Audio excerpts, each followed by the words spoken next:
As with the whole of this album, I Shall Be Free number 10 doesn't follow any consistent pattern of bar lengths or anything. He's making the bars last as long as they need to fit the words in that he wants to sing or actually speak in this song. So you want to feel free to do the same. I'm going to give you a template verse. We'll go through the first verse. It's really very simple to play. And rather than analyze every single verse and look at how many beats he puts in here or there, we'll just use that verse as a template, and when you're doing subsequent verses, make the bar lengths as long as you need them to be, or make the chords last as long as you need them to fit the words in, okay? Which is exactly what he's doing. Starts with the intro, which is like this.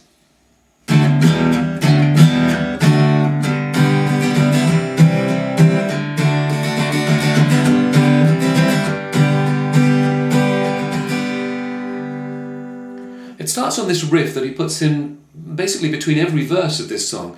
D to E minor twice. And then D once, and it rings for the final beat of the bar. 1 and 2 and 3, 4, and G, which is the key of the song. And once you get to that G, we're going to play I'll give you a couple of strum patterns here, and then you can choose which one you prefer or vary them, which is what he's doing. The simplest one is bass, which always in this song is just the rough bass end of the chord. Bass down, bass down. So a whole bar of that would be 1 and 2 and 3 and 4 and... Or you can start with bass down and then add ups in on the second half. 1 and 2 E and 3 and 4 E and, if you like. That's down, bass down, bass up down, bass down, bass up down. Or you can add a final up in at the end. Bass down, bass up down, up, bass down, bass up down, up. 1 and 2 E and a 3 and 4 E and a. Try mixing those three patterns up and you'll find you'll get something close to the sound that Dylan is getting. Okay, so once we've played the riff and we landed on that G chord, we're going to split a bar between G and C. 1 and 2 E and 3 and 4 E and is G to C. Then he plays a weird 3-beat bar of D. Bass down, bass down, bass down. I would make that a 4-beat bar. Like 1 and 2 and 3 and 4 and then the final bar is G for a beat to C for a beat, G for 2 beats. G, C, G. Actually G for 4 beats. He goes G, C, G, 2, 3, 4. Alright, that's the intro. Let me put that back together again slowly.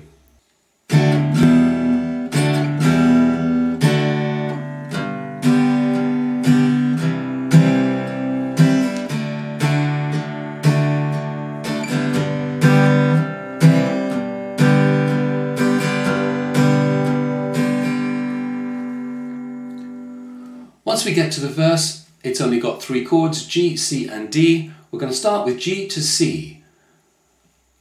I'm just average, common 2. Standard strum pattern, 2 beats G, 2 beats C. A full bar of D.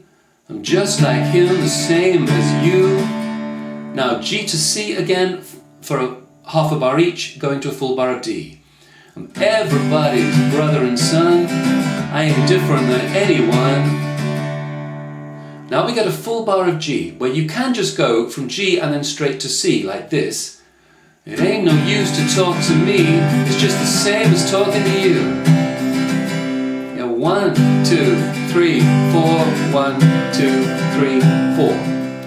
If you want to be a bit more adventurous, something he does a few times in this song where G is followed by C, and for example here, he links it with a little bass run like this.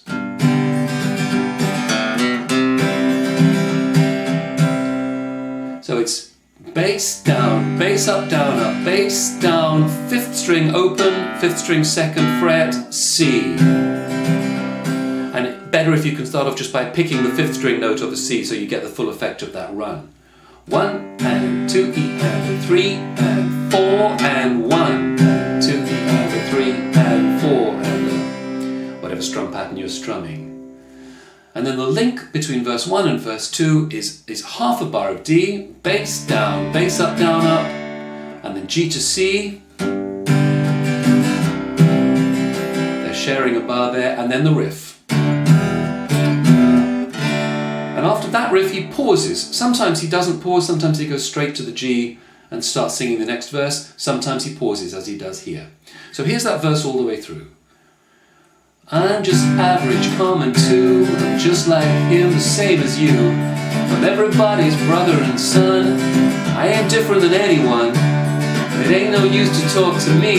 You're just the same as talking to you.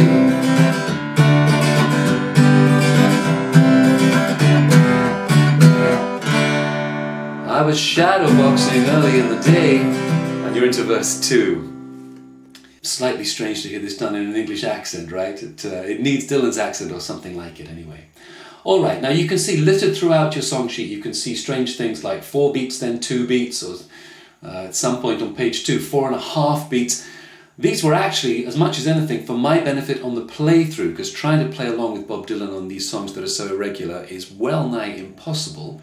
So it's a little bit of a crib sheet, and it's for you if you want to try and do the same thing, but I recommend that you don't. Just make those phrase lengths as long as you need them to be to fit the words in.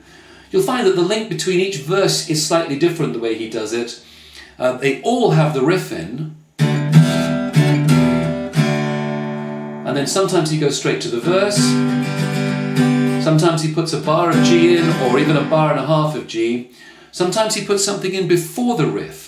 Like, for example, after the weird monkey verse, he does 1 D, 1 E minor, 1, 2, and then the riff, and then G, and the verse. Sat with my high heel sneakers on. Yeah, and after that, the next verse, he does 2 beats of C, and then the riff. 1, 2, riff. And pauses that time before, I got a woman, she's so mean. So you see, he does whatever he wants to do effectively between verses. You feel free to do the same thing. Just make sure that somewhere in your link between verses you have the riff. Usually as the last thing before going back to G, either to sing immediately or for a bar or so before starting to sing. Alright? He fades out on the record. I think you could finish on a G chord after the riff. So you'll play one final riff after the final verse, and then either just G, 1 strum, or strum the rhythm a little bit in G, and then do 1 strum, like this.